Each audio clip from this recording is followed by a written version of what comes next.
why I have other people run Zoom.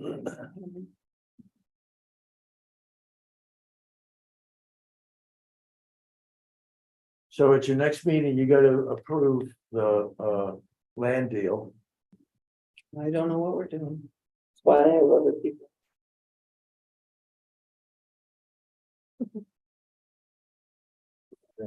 All right, there we go. We're good to go. Great. So 6:03, we'll call the meeting to order. Scarborough Housing Alliance Committee meeting, August 23rd. Thanks everybody for coming. We'll start. First item is the approval of minutes. We have none. So we'll move on. Welcome to our Director of Planning, Autumn Sphere. Thank you for coming, Autumn. Autumn came tonight to talk to us about LD 2003. Yes. So I will share my screen and go through just a brief presentation with you all.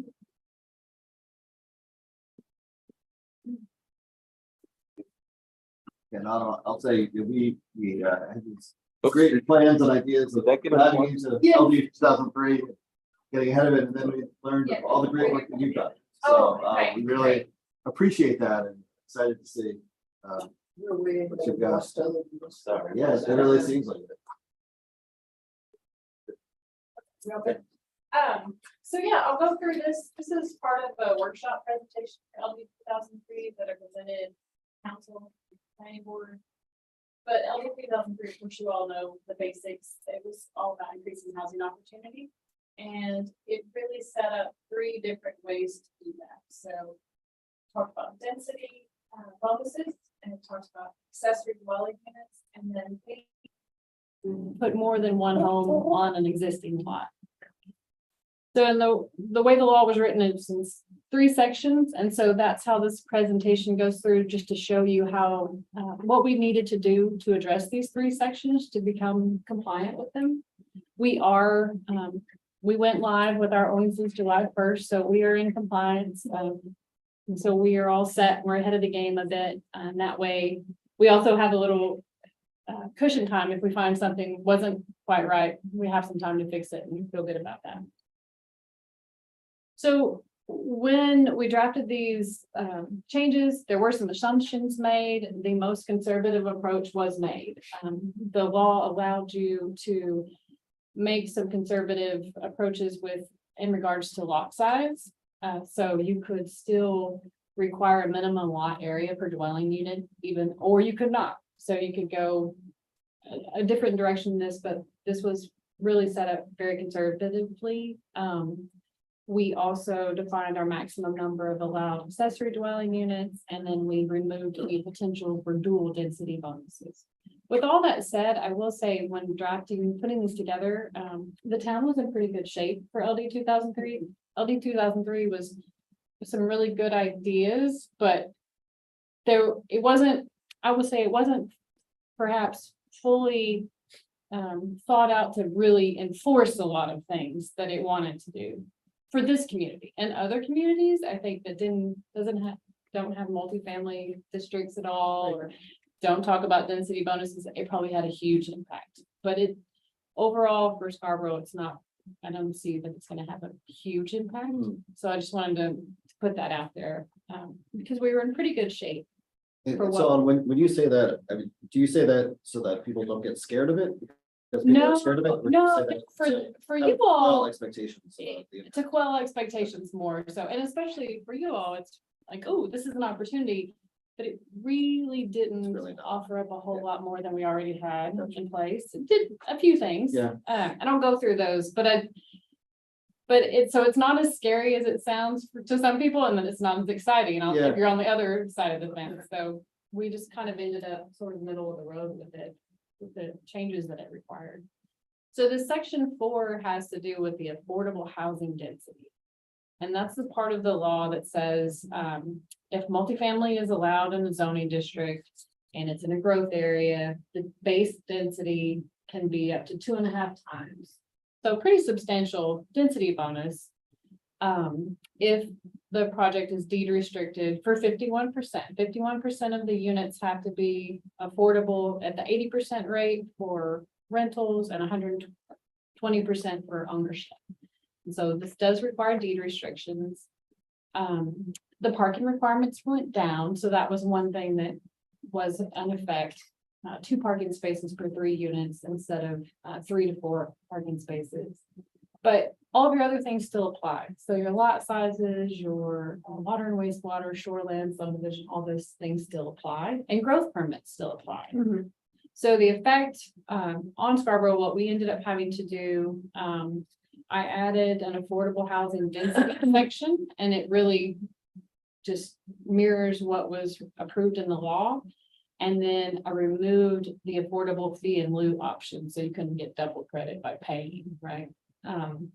So ultimately, this just created a bit of a new section that says you can do 2.5 times the base density if you deed restrict it for 30 years and you meet those criteria. And then this chart, you can see on the far right what that density would look like for our different zoning districts. So the zoning on the left are all of the districts that allow multifamily. And so this has an effect for all of those. And the density can go up to that 2.5 times. So there's some opportunity there. But again, they have to meet the deed restrictions. And I guess we have density bonuses now and density factors now and some positive things already written in. So I think this could have a positive effect on what your work here, but I don't know if people are going to start. It's going to change a lot of what you're seeing. So go ahead and interrupt. Yes. So that's really nice. One thing I noticed is the removal of the affordable fee, the in-lieu fee. And this group and the town have really relied on that fee as, you know, our contribution to producing housing and partnering with people. And Right. I wonder if you could talk about that a little bit. Sure. And if there's either an opportunity to, you know, have The- that elsewhere or. And the affordable house fee in lieu still exists, but you can't pay it and get this density bonus. So you can't double dip. Could you single dip?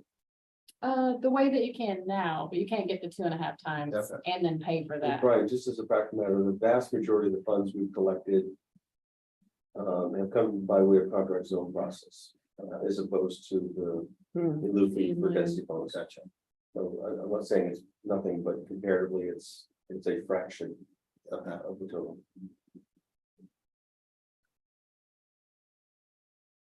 Any other questions on this part?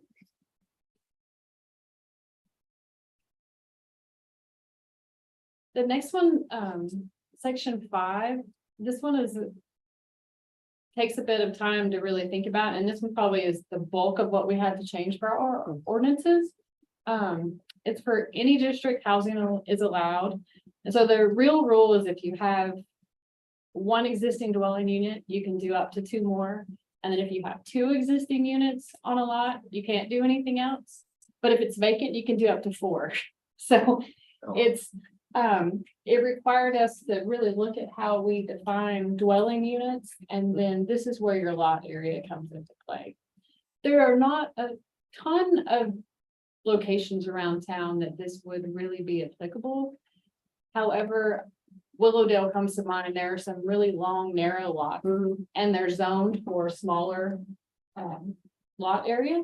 So you would see a home maybe go behind a home, right? But you could already do that for the most part with the subdivision process. You would have to create a private way for your lot frontage, but you could still have achieved that. So this has taken away the lot frontage requirement, but everything else is sort of the same.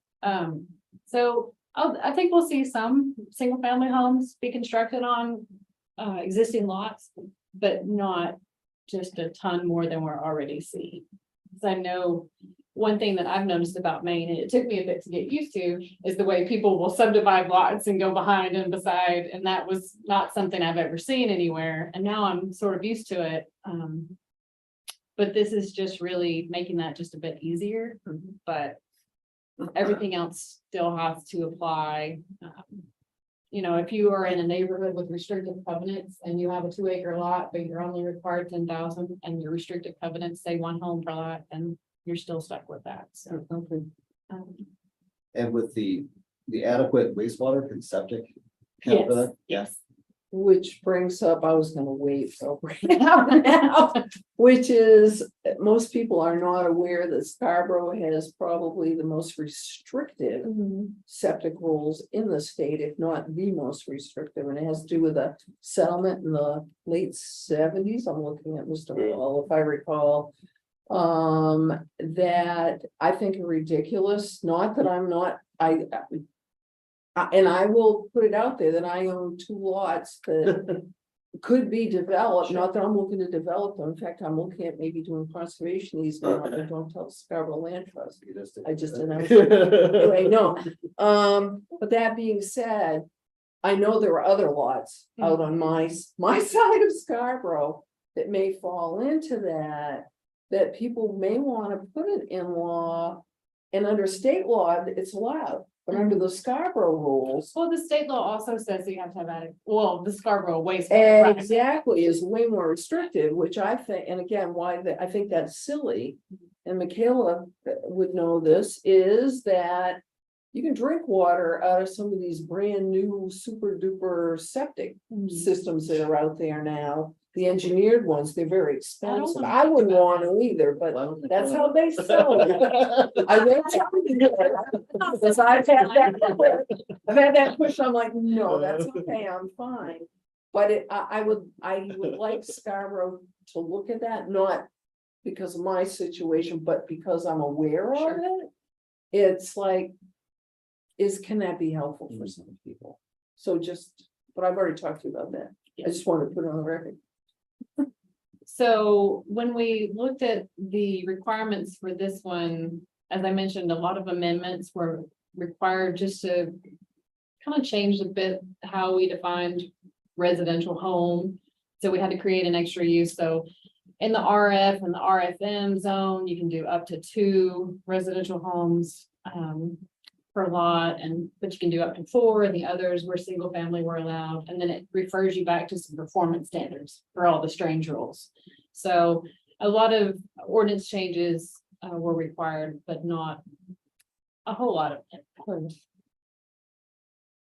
And then section 6 is the accessory dwelling unit, so that was the last one, and this is where the law said accessory dwelling units are allowed anywhere a single family home is allowed. So this had a huge effect, I'm sure, on many communities. Yeah. But on ours, we already allowed an accessory dwelling unit. We have some rules in our accessory dwelling unit that we were able to maintain, but we were already allowing them. And so we did have to take away the parking space requirement. So that was a change. And other than that, How about the minimum size? the minimum size. Did that change? Because I thought it was 750. It decreased, and so we can still go up to a 1,500 square foot. So Okay. now you can have 190. Our maximum was already 1,500, so we And changed the is there size. a minimum There was that- no minimum before. in state? Yeah, in Scarborough, right? Now We it's just had 40%. okay. So Alright. it was based on how large your Yes. single family home Yeah. was. So we added that. Is that footprint or is that total square footage of the house? Total square footage. Living No. square Living. footage. It's just living space On the accessory. of the accessory dwelling unit. Yeah. It's not the parent, Yeah. the original house. Right. When I built mine, just to say how far we've come, I had to go to the zoning board for Right. approval. And we're limited to 750, which was That's right. workable, but That's what it's small. is, yeah. For the And second, then I had to double the size of my septic. You know, my mother could have lived in her 4th bedroom and I wouldn't have to do a thing, but because we put this unit in, You had to it's a do way, things. it was a $10,000 turn just on that You alone. could drink that water. No, that was before that. So we were in pretty good shape for ADUs as well. And so the only thing we had to go through and add, there were a couple of zoning districts that allow single family but didn't allow an accessory dwelling unit. So we added those to those 3. And then, remove the parking requirement. Updated a little bit of the definition, and that's really all that. I was gonna say, we did take Higgins Beach out of this. We did, because Higgins Beach, the carriage house, Higgins Beach is a form-based code, and so it's a little hard to apply. You can do a use, so you can do a carriage house in Higgins Beach. Still, can now, unless you've built, I'm sorry. Depending upon the area of the beach. And depending on what you have already done, like the rear addition. So we put that in, and then after further conversations with the attorney, we took it out. But we have 6 months to make sure that that was the right choice, because Higgins Beach was a difficult Yeah. one, because it's not an easy thing to say.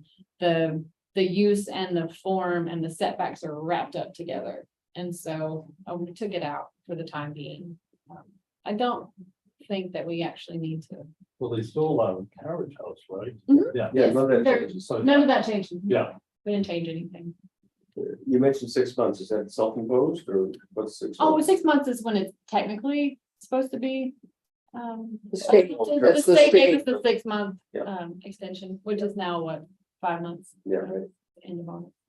But so that's what the accessory dwelling units did. So you sort of see that. Lots of good intentions, not a ton of effect for us.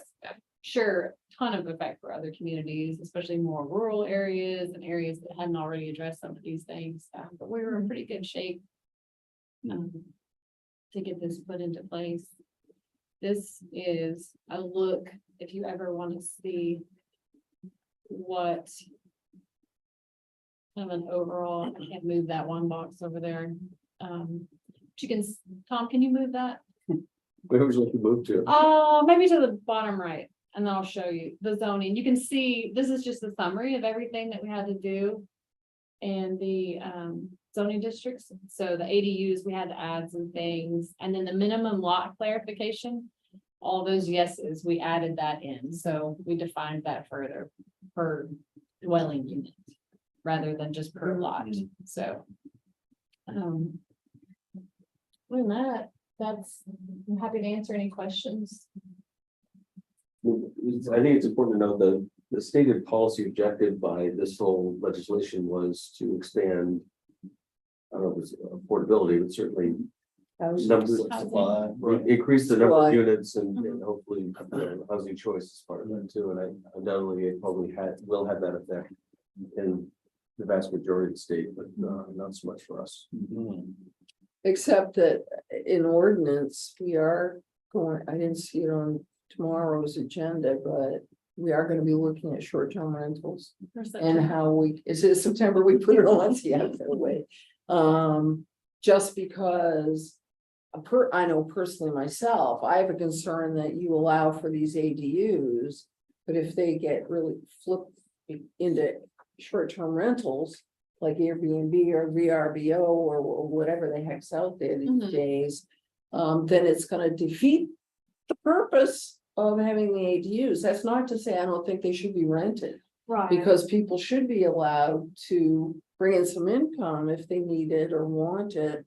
To help offset costs of their primary residence. It's just, what do we want to do as a town for short-term rentals, so. We do have limitations for the ADUs that the owner of the primary home has to reside there. Oh, good, So that's start, that's a good That's something start, we already had, so that, again. that's a good great- start, Great setup for some safety right, measures there. right.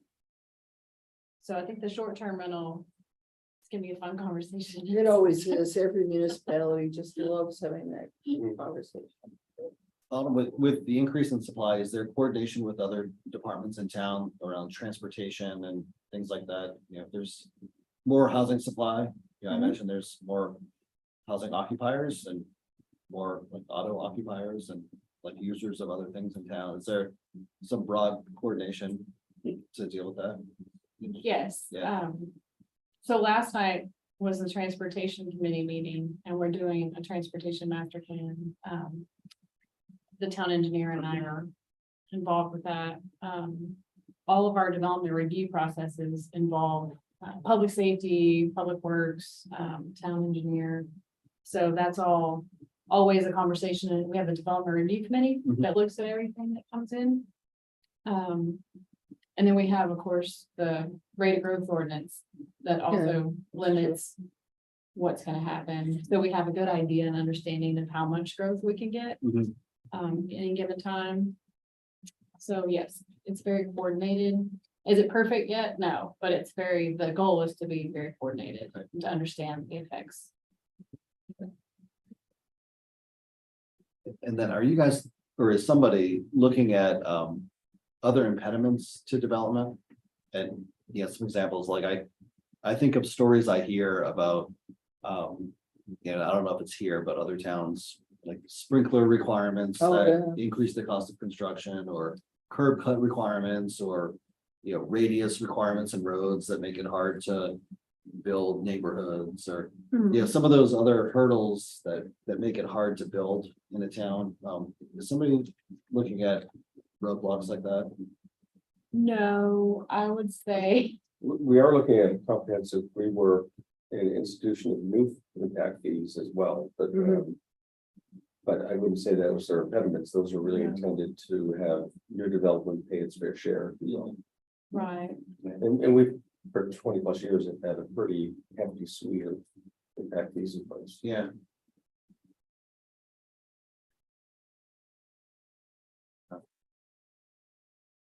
Yeah, one thing that I'll throw out there to think about, maybe for this group to recommend about or think about is, what are some of those impact fees, and, what impact do they have on the affordability of housing? And, what authority is there for the town to waive some of those in order to promote affordability and reduce the cost? of housing? Yeah, you'll have an opportunity in the next month or two at the most.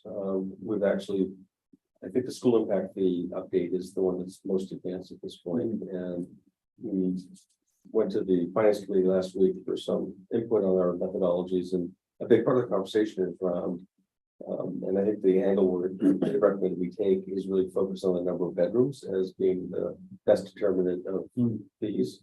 But there was also a side, very similar conversation around the units. So there'll be an ordinance in front of council probably in October. So there'll be an opportunity to weigh in.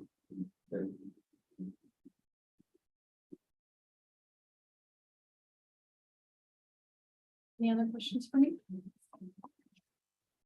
Well, I guess we are the Housing Alliance, and so are there mechanisms for us to advance affordable housing, low-income housing through LD 2003 that are obvious things that we should be advancing as a strategy to the town council?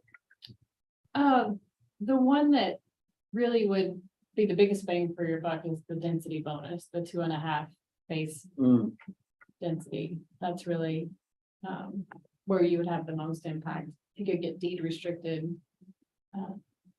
housing, rental or occupied, which those numbers, 80% and 120% are not that hard to get, right? So that really is probably. What's the angle? How do we get the deed restriction in place? To get the density bonus, you have to require deed restrictions for 30 years. It has to be approved. Can it be a local deed restriction? I don't know. So, so with some of the state program, like with tax credit, there's. Oh, those, but sure, Can we make yeah, up a so deed restriction and did that count? I think so. Yeah. As long as we have something that, I mean, we would have to make sure that we can enforce it. Yeah. For years. And But yeah. Yeah. We can, I think that could be worked out too. Yeah, great. I think we did Scarborough Housing Authority before we instituted widespread deed restrictions. I know, we're teetering right on the edge of that in some cases. Well, we have, 13 deed restrictions in place, and the two that have come forward are different, and they'll all be different from each other given Right. circumstances, then Yeah. they're very difficult to administer. Yes, they are. Well, Autumn, thank you. That was terrific. Sure. Cutting edge, and you've done a great job Thank you. staying ahead of it, and that's all. The presentation, can you send that to us Yes, electronically? yes. And it was nice to meet you. Nice to meet you. You haven't met Autumn? We've met. Did we? Good to see you. She was a library candidate. The fourth meal. Great. Well, terrific. On to the next one. We had a meeting of the subcommittee for the affordability agreement. Kayla, do you want to talk at all about that? Thanks, Autumn. Thank you. Yeah, sure. Thank you. Wait, do you have your notes you want to pull up? Maybe we could scroll through. Yeah, Big well, board. yeah, I don't know if I can get it up on the big board. Sure you can share screen. So are you connected to? I'm not connected to this one. I'm not here. Yeah, you need to connect to the meeting and then I can. These privileges. Right, let's see. Yeah, I'll be there in a minute. Let's see. Well. So we had a great meeting. and Yeah, talked about it a lot. Talked about a lot. No food though. No, That's food. No beach.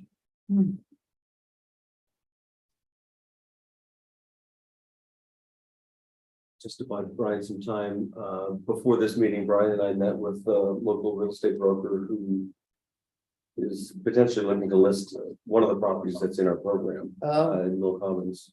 And what we learned today is the person who qualified and lived in the house has since passed, and so it caused us to look at our agreement and to understand what happens in the event of someone passing away. And again, we've stumbled upon something we didn't, a situation that we didn't anticipate. So, All right, Tom, I'm in. are you? Right, I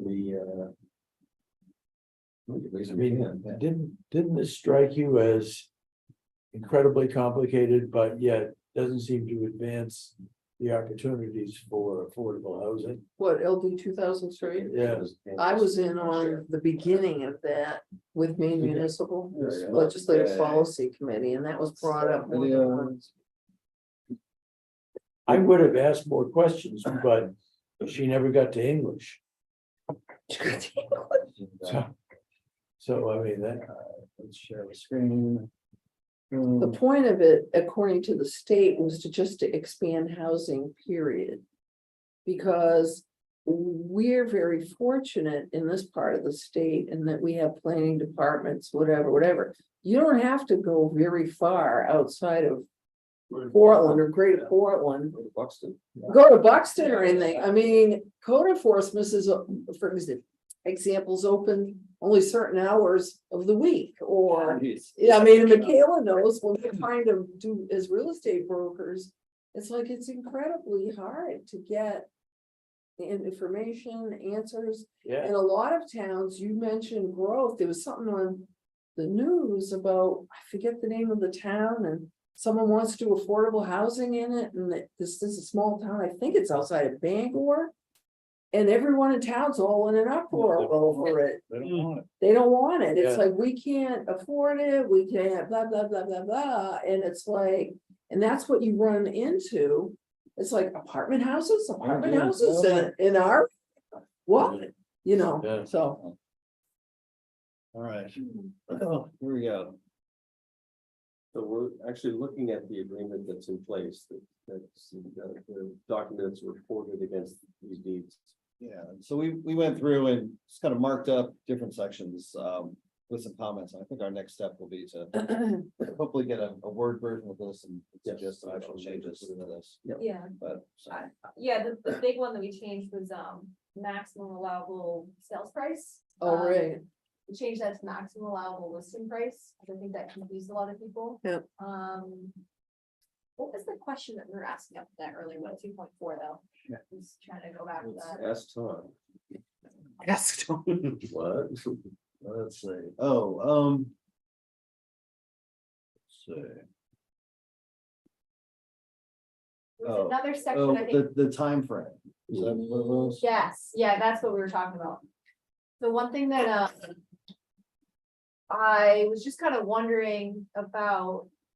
You have all these steps that are very clearly lined out in this agreement, but, if you're sitting there as the seller and you've got this buyer in your hands that's, qualified and you're just waiting for the town to kind of go through their steps. I guess, is there a reasonable amount of time to say to that buyer? They're gonna get back to you in Oh, X right. amount of business days, or, is there some type of like precedent you could set Scroll to down. just expect? Right, No, the other way. Cause like, as you're reading that, if you're reading it through, you're like, oh my God, this is like, that's a lot of steps they have to go through, so you're just trying to keep them in. Oh, don't worry, it's only gonna take, or it's probably gonna take X amount. right. So this phrase that's used consistently within a reasonable amount of time. Yeah. Yeah, Just wondering, like, if there was a, cause it's detailed out, like, what steps you need to do with the town, and then it's just kind of like, Mhm. does that take like weeks? Does that take? right. a Couple, I know it doesn't take a couple days, but And there's wondering. no Well- definition of reasonable amount of time within the document anywhere, is that there's no correct? timeframe. Okay, Well, Not until we get a house authority. from a drafting perspective, I would always like to add as much flexibility as possible, so that's why that Yeah, kind of. I don't think it's 100% necessary, it's just something that kind of popped up, and I had a few people, different people look at it, and just kind of their opinion. And obviously, we really haven't Yep. on the changing the maximum allowable price, but just trying to make it as flowy and easy to understand as possible. Yeah, infinite, I mean, you could Yeah. add language, keep that reasonable amount of time language, but you say, but a no event more than 30 days or something like that, just so everyone. well, that's what I was has an gonna outside suggest, Expectation that, that's what I was to gonna. manage expectations as Yeah. opposed to just open ended. And I like that, in no event longer than, and then plug something in, because it kind of gives a, Yeah, What's the thing between the list price and the? we had originally called it the maximum allowable sales price when we were calculating what to tell the homeowner they could list their or market their house at. Obviously, if they brought a buyer that was qualified, that for various reasons, maybe they were just under the threshold of the median income, or interest rates were very low that month. yeah, They could pay more than that maximum allowable price we told them. We didn't want to confuse everybody in thinking that they couldn't pay more. So it's just a suggested list price, basically. Which in these times, most houses you have to pay more. Oh, yeah. yeah, I oh, mean, yeah. that's kind of how it works right now. I mean, it Yeah. might not work that way next year, but Right. it just is a little confusing because it really doesn't mean that's the minimum. I mean, anybody who's qualified might be at a different price Right. point. So it's, Yeah. instead of just saying this is, Yeah, and what we found, not surprisingly, is we're typically dealing with real estate professionals, not with homeowners. List price means something to them as opposed to allowable. Right. Yeah. if you want to have more questions, you should leave it. So, yeah. What's LDT? LTV, rather? Loan to value. Loan to value. Yeah, so this was another thing that we, we added, so the two things that are the key ingredients, I guess, to a list price or a price are gonna be the interest rate on your loan, and then how much of the purchase price you assume is paid for by the loan. Yeah. Or the loan to value. So what we talked about here is when we're calculating the amount or the maximum allowable list price, the loan to value and the interest rate that will be used will be one that's reasonably agreed upon between the town and the owner that's listed. So it'll be, a little bit of a negotiation, upfront, so that's something that everybody's comfortable with. Which kind of gives the, the public's voice, and the experience and, Yeah, because I think and the private. what we talked about was if you just go in there and say, okay, this is what you're gonna do every time. We had that scenario this spring where we met. And all of a sudden, the interest rates had spiked, Yeah. and what we were thinking made sense, didn't really make sense. All of a sudden, the price was gonna come out to be significantly less than what the person had paid for, I don't remember, 3-4 years ago. So I think that gives a little bit more flexibility in that situation. So so you're saying you will agree to negotiate or agree upon what we're assuming for down payment? And Yeah. What we're And it's- assuming and all the factors to determine that maximum allowable list price, so both the homeowner and the town can Yep. kind of come up with that. And, yeah. That's right. But the maximum allowable list price is one number, that's where the conversation starts. Right. It's certainly possible, if not likely, the final, depending on the circumstances of all of those factors, including the income of the buyer, the potential buyer. The actual sale price could be higher and Absolutely. Right. Yeah, no, we were just trying to say that the town gets to have a say with what the homeowner's trying to come up with for, like, again, as we sat down there and we said, what's a reasonable assumption that this buyer is gonna be putting this much money down? The rate is probably this, and that's how we kind of came up with what's the price that they're gonna market this home to the public as. Instead of just kind of saying. I mean, the interest rate discussion will be informed by kind of what's happening. Right, Right? yeah. The down payment, how do you inform that discussion? You're picking a number of the year. Totally. Yeah, So I basically. might come flying in and say, hey, I don't think people are gonna have very much to put down for a down payment. We should say 90% is gonna be financed. And then the broker might come in and say, oh my God, if we do that, we're not gonna be able to have a listing price that is high at all. I want it to be 80%. And maybe we'll find somebody that can do it But at 80%. For the real estate professionals, list price, I won't say it doesn't matter, but the sale price is what matters. The sale price. A lower list price than it's worth may It get you does. more activity. It does, but nobody's gonna list their house if they bought it for 200,000 and we come up with this calculation and it says it's worth, you gotta list it at 150 4 years later. Because interest rates are higher. 'Cause it would, that's the Yeah. very scenario that we. Well, had What's with the Frank. scenario? But we're not seeing that in this market. Right? No, So I, it's just this To me, time. the list price is the starting point in the auction Right. yeah. right now, and it's still that way. But like, if we were to say. To, sitting there. You've got to assume a 90% loan to value. She says, really? Because I think I can find buyers all day long. 10% With down. 20%, What's the- 20% again, down. we were saying, okay, like a first time home buyer, you're probably gonna put this much down, and when we did that calculation, it literally was, I think, $20,000 or $30,000 less than what she Yeah. paid. And we're like, uh-oh, that doesn't look good. So then, we kind of played around with the numbers to try and just get her at least close to what she paid. Are you for. saying a maximum No. LTV, or it's gotta, Well, so. because so there's a saying- lot of people out there who make, their income is okay. I mean, because this is affordable housing, right? This is keeping it affordable. Mhm. There are a lot of people out there who have the income to pay the mortgage at whatever, but they don't have a lot of cash. Yeah, Well, most of So, these and are this low is the- down this is- payments, aren't they? the max list. That's price. why I'm asking. But this First time conversation is about convincing a seller to actually put their house on the market. If, what I'm hearing you say is that if Right. the number is so low, they're like, no, I I know. don't look at it, but I don't have the confidence to put it on the market. At the end of the day, the sale price is what determines. And the sale price will be determined by the actual unique factors of that buyer, their income, the actual interest rate, that you put down, all of those would be the ultimate determinants of what that property. So when we market, Except Except- if something is listed for 150,000. I'm not gonna go out offering 300,000 for it if I can afford that.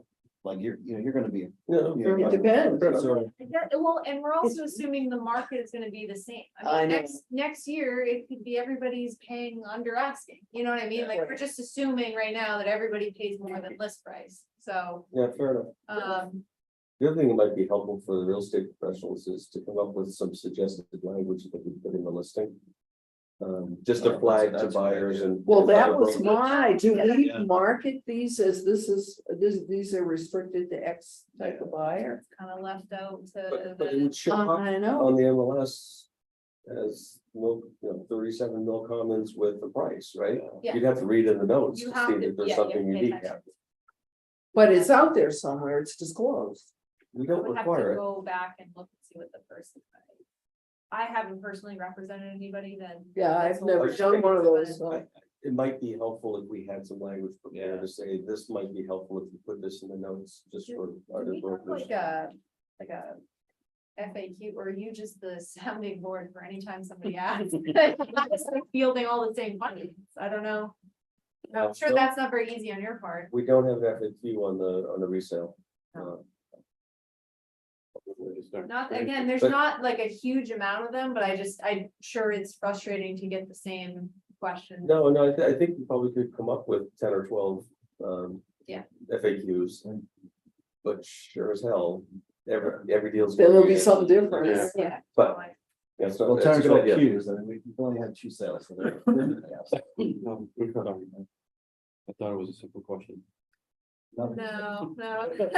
And there's nothing out there anywhere in the world where someone has solved for this? So we don't have to reinvent the wheel? I No, don't know, I just remember hearing Eric, who works for Vesta. Right. Premier I know. organization, at least in this part of the country. Just shake his head and say, there's no easy way I to do know. this. I said they've grown every time the hand rings with someone Yeah. in a resale situation, so. Israel loves company, I guess.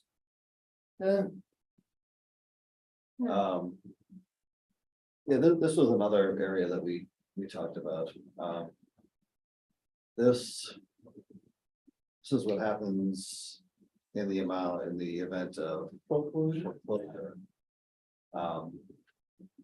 So in the event of foreclosure, the town's got the right to purchase the property. And then the price that the town could purchase it for is the lesser of all the mortgages secured by the property, or what was called here, the maximum allowable price. And we were kind of batting our heads saying, geez, why is that? And what's the consequence of suggesting to remove that? Yeah, what could go wrong if we remove that? Those numbers could be decidedly different. They could, well, they could be absolutely very different. It's just Sure. more, okay, how are you coming up with a number there? I don't know. That's kind of We could interesting. We would set the sale for the. our Well, purchase price. Does the Yeah, banker that's what I'm say? saying, like, it's a little, yeah, so What does the banker say? Well, if it's Foreclosure. just foreclosing on the mortgage, that could be pretty cheap, yeah, could be. right? yep. Yeah, I don't know, I just thought that was interesting, like, all of a sudden, oh, we're also setting that price too, like, it's just. Hopefully that doesn't happen, you don't have to worry about that. Oh, I know. Yeah, I mean, I Never think know. the intent here is that we don't want the town paying more than like an affordable price Okay, for the house. I don't know. But I think what could happen here is somebody buys one of these homes. The value somehow goes up, they refinance.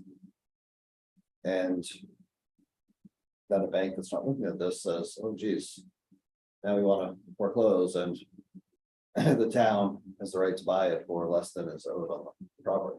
Hmm. That's not good. Who loses? That will this? happen. That area of the bank. They'll get pennies on the dollar. Yeah. I think that kind of language would probably scare away some lenders. Yeah. Oh, yeah. I think so. don't wanna expose myself to that. So we kind of, as we were messing around with changing map to mount, this became like one consequential Yeah, segment. Or one area where that phrase got used and they didn't expect it to be. So I understand this, the maximum allowed sale price can be pretty low. Based on interest rates. And income potential buyer. Is that how it's calculated? It's sort of, so we're calling it, well, it's maximum allowable price. But there's a formula for that. There's a Yeah. formula for that based on income, Right. which then turns into how much you're allowed to, how much you're allowed to spend on housing costs. So then that kind of flows into mortgage payments, Right. right? Which then is dependent on interest rate. Right. And then, But somebody that. and then depending upon how much of the home price is financed. That impacts, how much the house can sell for. But you have to have a sales price to get a mortgage, you have to find that first. right. So That's somebody making $50,000 can buy a $400,000 house, because that's all they can afford based on interest rate. Well, so let's get crazy for a minute. If somebody making 50 grand could you know, whatever the number is, you have a $100,000 mortgage, No, but, No, or whatever, I don't know, whatever the number is. There could be a sales price of $1 million if the rest of that is all equity. If the rest of it's all the down payment. so here's my So the- question, why is Right. someone being allowed to, if they've got that much in assets, why are they falling under affordable? The Affordable the housing buyer? But if you have a situation where it's a child and the parents are giving them, you know, the big down payment. Well, then go buy a house on the regular market. I'm just using it as an example. So the safeguard to that though, Jean Marie, is Yeah. that anybody who does that, Yeah, whenever they decide they don't like that house anymore, has to sell it. And right. the odds of them finding another, you know, silver spoon person to sell to Mhm. are really, really slim. but They're not gonna take that risk. But I this, know. this policy doesn't address gifts Right, or assets, but Right. owned by the That's right. buyer. Right. Yeah, we tied ourselves in knots Yeah. as to what. So we had to kind of what- pick out what falls- points. What do we want to see by way of. I our can see that qualification? concern, but that's me. Tom, is there Makes deed sense. restrictions on these houses? Yes. Right? Yeah. So basically, if they foreclose on it and the bank took it, they have to also adhere. to Right. it. Yeah. That's correct. That's true. Well, no. No, that's not. No, If it gets foreclosed upon, this goes away. Oh, it does.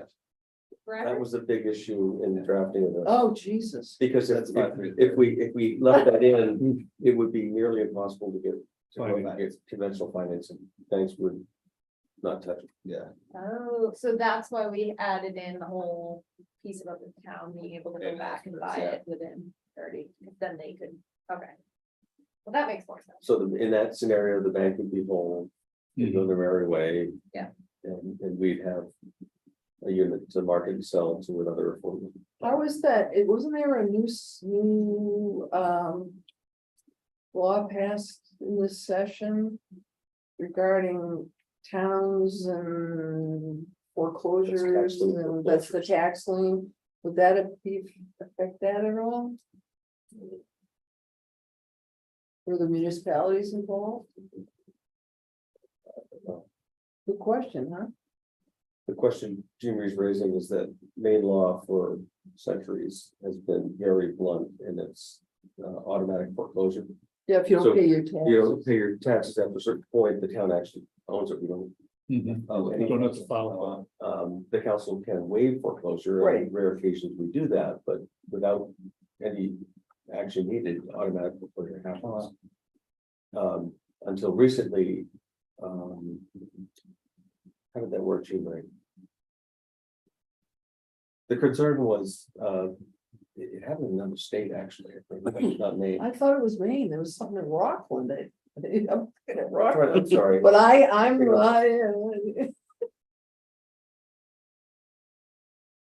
I think it was in the event of foreclosure, municipality owns the property, Right. goes to sell it. right, Historically, they pay them back. The amount. oh, of the that's lien, right, As and then, opposed to the amount of the proceeds. yes, that's right. That's right. Which could be hugely different. It is. But the. Anyway, That's a tangent. that just Yeah. popped into my head, I'm like, is that affected by this at all? Let me ask another naive question. Why would the town want to buy it back? We don't, To maintain it in the affordable. Is inventory. that, well, that's true, okay, And then they would sell it to somebody who qualifies. okay, Yeah, versus because we don't bank wanna of, own bank of houses, whatever, Right. you want it to get. You don't want to hold the mortgage. Yeah. we don't wanna own houses, people's Yeah, houses, if the no, bank forecloses, the restriction goes away, then it's yeah. no longer. right, Yeah. okay. If it's like Scarborough orange, the town would really want to own it. Yeah, so this was so the results of our first subcommittee meeting. Okay, I will find the word version so we can actually start to do some redlining. Okay, okay, yeah, then we'll bring it back for the next. Okay. meeting. Great.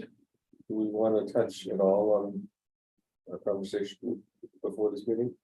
Sure. Yeah, Well, just in that it relates to provisions of the same agreement. so should I bring up the section of the agreement? Yep. Good segue, Tom. Not even a segue. we're still Not even a talking about it. segue. Great. So in this circumstance. Turns out you're not allowed to die. Yeah, in this circumstance, the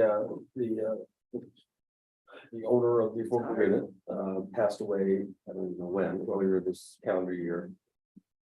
And apparently, so the broker told us this evening, has left the property to his caretaker. And that's his right to do it. Very- Presume that there's a will that directs all of that. So we said, let's look at our agreement and see what happens in the event of the demise of the owner. So it says here, if the owner should die while owning the property, which he did, the PR of the decedent's estate shall give the town notice of the death. Upon receiving notice, the town shall, except for good cause shown, consent to a transfer to the property to one or more of the following. And there are three options. Which for the offset. So it's a spouse, a child, or children of the deceased, or members of the deceased owner's household who have resided in that property for at least 3 years. Now, based on the representations given us tonight, the person who followed the will, the person does not qualify to Right. any of those three options. The person in the will, Right, she was his caretaker. She wasn't his wife So, or spouse. She Yeah. wasn't his child, and she did not live in the property for at least 3 years. so therefore that they can't inherit the house. They can't Well, it's inherit- unclear and whether the caretaking counts It's as. big. it is Doesn't clear. it? It's very clear. It's black and white, honey. But It is what it is. Can we actually go against someone's will? Yeah, You mean what supersedes the will or this? Right, have to ask an attorney. right. That's what Bill. lawyers. I'm now reading. No, he's, yeah, And now it gets even more You- tangled. Just imagine if you were the child. Given this property and are aware of this and say, What you can't do that. Because of this Right. limitation. about that phrase, except for good cause? well, that's, So- yeah, there you go. But who determines good What does cause? that mean? Is it good cause that the will said Yeah. you give it to somebody that's not one of these? And you're Yeah. satisfying his wish. Maybe it was genius that we put in that kind of. Yeah, that's you say Yeah, yourself, yeah. there you go. I don't know. Yeah. Attorney, It's a weird phrase, yeah. you're gonna Yeah, have but to, it does beg the question. you're gonna have to get you have to get a legal. if we do It does, in my mind, it begs the question, why did we limit it Yeah, to these three scenarios? so change that. Well, Put a Brian put a actually fourth has one a in. theory there. As to why the limitation exists. Yeah, I think. Maybe, there's a difference between. Handing a property over to somebody's family, Right, who qualifies for this. And handing a property over to somebody's buddy. Right, so, if I'm living in this house and I qualify. And, I say, "Gee, I want to give this to my buddy from 4th grade. And now they're gonna, and I don't know, maybe they are the inventor or the inventor of something big. The Dell computer. I know Microsoft. And now they're living there, right? That doesn't quite seem right. So But maybe it's a little different if it's, like my kid or wife or, some other member of my household. And so from a public policy standpoint, we're okay with that. Or, it's somebody that, we met, it's a fishing buddy or whatever. So what are you saying? Based on this, they could transfer to somebody that wouldn't qualify? Yeah. Do you want to put that But in? that's important only if that person chooses to live there. What gives me comfort is the next provision, 611. Any subsequent transfer. Right. is Shall be subject to the right. terms. So ultimately, when transferred. It will go back to then qualified affordable buyer. The scenario where the person lives there for 50 years and doesn't qualify, I think is what we're concerned with. But who's gonna remember? Was in this to begin with? They lived 50 years. but I have a hard whatever. time going against someone. Yeah, whatever. Will and testament. Yeah. So like if somebody says that they're gonna leave it to their child and then they pass away if the child doesn't qualify, Automatically approved. so they're, They so can that's stay. just, they can, Right. okay. They can stay, yeah, They could stay, but when They they can- sell it, they But have to. and they have. still have it. But what if they don't live there? So why would we limit that then? If it's all, if they're automatically approved, but it's still subject to the terms of the agreement? Why would we have any limitations as to who they wanna leave their property? I think the idea is that it feels different if it's family versus non-family. But- That, But you if know, it's if, all like still part of, I guess Then it- that's my, you know, that if, you know, if I go for Halloween knocking on people's doors trying to get into their will. To get, you know, some of these affordable housing houses under my belt. That feels different than if I'm related to the people who are. And Jean Marie, close your ears, because I don't, No, you said- I do not want to go to council for kind of interpretation. of Oh, such Jesus, no. Uh, What's a lawyer? What does the? our town I wonder if attorney Jane- say? I We wonder heard if- about it at 5 o'clock tonight, so I, Yeah, Oh, okay. I wonder if Jamie would remember the original drafting. Do we look at Jamie Schwartz in this, when we put this together? that was a woman. And then Jamie helped, Yeah. but there was a woman as well. attorney. I mean, I get the spouse, it's spouse of the deceased owner, especially if they weren't a joint tenant. So obviously joint tenancy, that's boom, it automatically Right. goes to. I get if the child lived in the house, maybe.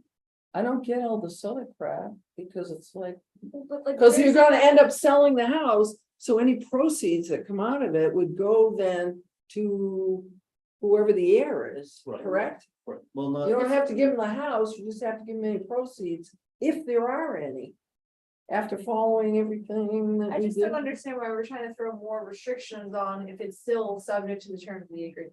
I think the concern is to guard against an unqualified Right, occupant, if you will. yeah, it's for the person, if somebody decides to live there, So we're just gonna make them sell it? yeah, That's why. that might be the solution. yeah, Yeah, is that if you transfer it to somebody outside the family, they have to sell it. they get the money if there's anything left. Is, They- I But isn't that so you- already addressed? Subsequent transfers? So right now, this. Right now, it's not clear. Because we haven't read it a lot, how you can transfer it to somebody outside the family when you die. That's Um, not clear. Right now, it's not. And that's the No. issue you face. That's the issue we face, but with a Today. little more reading. Yeah, That's where we have to define that except for good cause, and that's why right. you have to have an attorney, right? look at this, But our intent is to keep it in The program, affordable, yeah. yeah, right, right? Yeah. But this doesn't do that. This is Unless it- complicated, there's, you got probate court comes into it, right, the woman who is apparently now the owner, so we're told, is also the personal representative who has legal Oh, responsibility Jesus. to execute the will. Oh, geez. Yeah. Oh, man. It's better. And just imagine the child spurned by the fact that they're not. That's totally Including this. separate. from yeah, us. that is. No, true. we could blow back on us to say you haven't followed the agreement that was Yeah. recorded against the deed, if you don't follow the letter. So You gotta start I'm with a inclined- lawyer. my first inclination was to find a way to make this happen, but I've got to No, be really careful that we're not doing so, No. exposing ourselves. So much gets taken care of in court, exactly, stuff like this, yes, that you can't really fix, because right, there's always circumstances that are gonna come up. Yeah. And that's why we have lawyers, right? right, exactly. And they're gonna. Let judge them gotta come to deal, some let them deal with it. Maybe it's better that it's vague. What's that? I said, maybe it's better that it's vague and you let lawyers deal And with if it. you haven't seen the will. You know, I think it's, So there's you don't always know gonna be what it issues. really says. I don't know how you avoid issues, there's always gonna be. issues. There's always gonna be something. that comes up. The safest thing to do for the personal representative, if they want to sell it, go ahead and sell it and then keep the proceeds in the estate until it's Right. fully probated. And then Right. give them to whoever the person wanted. And Money. Is that what the personal representative wants to do? I don't know, I'm just saying that's Yeah. the safest thing to do is don't go spend the money. I because guess you that might the have to pay personal rep someone. is like, Yeah. Spend it if you. And at the end of the back. document, there's some sort of catch-all, null and void language. Yeah, that- this is what gets a little scary too, right? Well, If you, We haven't been there yet? If you don't follow the rules, your transfer is null and void. Which generally would be okay, we Yeah. made the rules, we can interpret the rules. Unless someone is aware of those rules and says you didn't follow them properly. Yeah, and I mean, I think what this creates the problem for is the person who buys from, whoever the heir is. Is then buying from somebody who might not have true title to the property, Well, that's And then- exactly right. and then. Something they're buying something they don't have the right to buy, or if the seller doesn't have the right to sell. then it's Lawyers, a whole other issue. lawyers, It's no less. because you need a clear title. Yeah, throughout this document, the town needs to approve the sale. I mean, we are heavily involved in all of that. Yeah. Yeah, Well, that's a really interesting one. That, well, you know, My never a thought is- dull moment at the lawyers. housing alliance. So that's a discussion point in one. We need to, Talk about that at the I next don't say subcommittee. clean up, but talk about, is this the language we want? Yeah. Or if we're gonna do a rewrite, how do you want to change it? Yeah, I want a lawyer to look at that. I want a lawyer to give think- us advice. I mean, Yeah, I so- don't wanna restrict somebody's, tell them they can't do what's in the wood, Right, you know? And I just think I have a lawyer, yeah. some advice. On this. Yeah, I'll certainly seek advice on the particular details of this circumstance, but from a policy and then perspective, perspective. I think it's fair for this group to say. Do we want to restrict the transfer in the amount of death to those? to Well, limit it I to what we want have? to see, I'd be interested in hearing what a lawyer says about this situation, because that would help Well, advise me so on I- what the heck this should say. You know, I We think- should put in there. A lot of times people If will say anything. things like, comment on ongoing investigations, right? Right, Maybe we shouldn't comment on an ongoing matter, but for a go forward policy. Maybe we can talk about. Would we want to distinguish between, family transfer and a non-family transfer right, but I think this would. for the future? for the future. Yeah, I know, but I'm saying this would, and I'm not talking about this in specifics, but this is an example, so it would help inform me Yes, as to how we would craft this for future. I agree. I think this would tell us, give us some thought on what we could do Yeah, with this based on this conversation. Yeah, that it is what it happened is. That language exists. We're gonna have Right. to work through that in this Right. circumstance. Right. And maybe we already have it with the good cause. yeah, We don't know that. Yeah, That's And- why yeah. I keep saying, we should get some legal. help. yeah, I remind myself and all of you that this is a public meeting, so. yeah. So who determines good cause? Well, I think maybe going forward. If we would, when we're working on our subcommittee, to create a new set of circumstances. If we wanted to think about, what do we want? Everybody dies, right? What do we want to happen if somebody dies in one of these houses, and who ought they be able to? What ought to happen when you? So the probate judge would be the authority to say, in interpreting these provisions, I find there is good cause to allow the transfer in the manner provided in the will.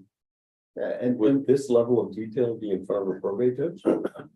mhm, That, I don't, I'm not sure about, it. I don't know. could be. I mean, there's two things you can do with the house. right? Well, You can live in it or you can sell With that. Yeah, it, right? because they've got to get title insurance, they get a clear title. That's right, you gotta have a clear title, So somebody's got to be able to say, you've got good title. Yeah. right? I think the thing that we really get hung up on, or that, in that language, is, or the thing that's, I don't know, sticky is when you've got people living in one of these homes that don't qualify, that don't income qualify, you'd want it to be a real special situation, I think. And I suspect that's why those limitations. And I think exist. that's why those limitations are there, and, but what we never thought of is that to just own the house and sell it. Maybe you don't need real special situation. So if. It's that, maybe that's a distinction that really hasn't been thought through. Hmm. So I can imagine some kind of language that. You know, distinguishes between. Being willed property and living there. And being willed property and just disposing of it. And then kind of. Then, you know, like, if you say, this language really does what we want it to. And it makes sure that, That's the ultimate assurance, right? yeah, Oh, the subsequent transfer. Yeah. Right. Ugh, Is transfer by way of will? I mean, does the transfer technically happen? Doesn't it go into someone's name? It's a Yeah. it's not a financial transaction, it's a legal transaction. Yeah, Well, it's also the deed. Quoted on the deed. yeah, Well, the title insurance company says, right, put the thing in the registry of deeds. right, So that you can follow Right. how the title to the property goes as it does. Correct. So that when that property is sold by the person who inherited it right. by deed, They have a clear title. they had good title. Right. So you get all sorts of instruments, in the registry of deed, Oh, yeah. to demonstrate good title. I just went through Yeah, it with my cousin's place. sure, Oh, right, Yeah. yeah. yeah, so that would involve the same. Exactly. Well, I'll certainly seek legal Yeah, advice on this, that would help. and I wonder if there's a way not to make, if this goes through probate, I'm expecting we'll have to. Yeah. If this document is part of that process, and at least a probate judge can opine on, Yeah, How does this document get in front of probate? I don't know that. I think there's a way The to, town would have to. yeah, there's a way to, Intervene. so. Huh? Intervener Town state. We're a party of Well, interest, the town right? would- Yeah. Because town we have a would- lien, we have a something on the house. Right. Yeah, they, We've got a deed But, restriction. yeah, I mean, that's why probate notices are published Right. in the paper. Yeah. And, you know, if I find out about it there, and I say, Mr. Judge. Yeah. Madam Judge, you should be aware that this document exists. and this is in the registry. of deeds. Yeah. Yeah. It bills it. Yeah. So that's how it gets in front of probate. yeah. And then we'll see if, except for good cause. The probate judge lives in Scarborough. See if that's good for us. It's an open statement. Yeah. It's subject to whoever's making the rule. and interpretation. Exactly. And I think you have this case. And as soon as we can, and we'll figure out if we want to do anything with that. All right, Well, that was fun. Always fun. so that's I going thought I on. was gonna be home in an hour. Yeah. I'm glad we're meeting. This is great. Tom, Yes. so anything else in that account? Yeah. All right, Tom, anything going on with 3I? Yeah. 3I, yes, there is a workshop scheduled with council on September 6th. On the CEA request. Great. And then we expect to have it on for action on September 20th. They can sit razor thin for. Not 3I, but they need their formal application the next Oh, day, right. so. All right. whoa, But leadership, and I think it's probably the right thing, this council, past councils have liked to kind of workshop yeah. things before it comes on for action, so. Yeah. We expect, hopefully a warm reception in front of council on the 6th, and in which case it should go through on the 20th. Don't look at me. I mean, this Just one person of 7. This group did review and did take action on it. I think it'd be very helpful and persuasive to have, to make sure the council's aware of that. Yeah. In the past, we've done a letter that has gone to them. Yeah. I guess with the workshop, you could, one or more of you could attend that and offer, comment then too. Good. What would you recommend? I agree with that. I mean, I just think, anything we can do to let the council know that as a group you support. Might I suggest this? I think a letter just indicating support Yeah. and recommend Yeah. approval would be sufficient. I'd love to have that for the workshop. Yeah. And then if we'll gauge how the reception is. If it's rocky, we might wanna I can do some lobbying. do some lobbying. You might wanna come out on the 20th and take more direct approach. Yeah. Does that make sense? Grab something. Circulate. Yeah, you've taken action as a Circulate it. body, so Yeah. you're authorized to. Great. Okay. All right, thanks, Tom. Thanks for that good update. Is there anybody, in the public watching us? No. Watching with us? Nope. Must be a nice night out tonight. It's beautiful. All right, does anybody want to take the last item on the agenda? Move to adjourn. Thank you very much. We are adjourned. Thank you, everybody. Thank you, everybody. See you next month. Yeah. Interesting. Difficult these days, isn't it? He'll all Yes, walk no, out so with it. this- Good. Well, not- All right, that's it. Yeah. you- Yeah. Next. What's that? Right now. Yeah, so we can get. Let's go on that one. Oh, my God. I'll put a You work lot- for Bangor? I did. Oh, you did, okay. Hey, folks.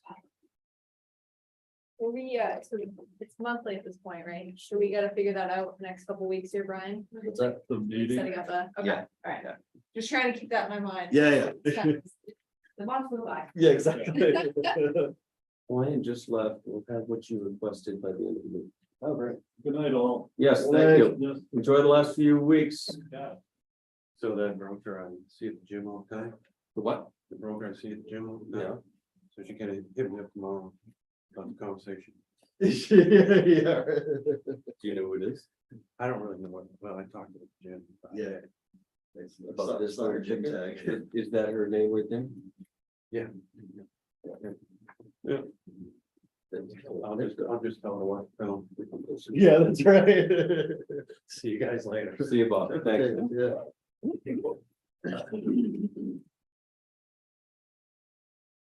I think might be an interesting thing though, is that there's other divisions for transfer from purple.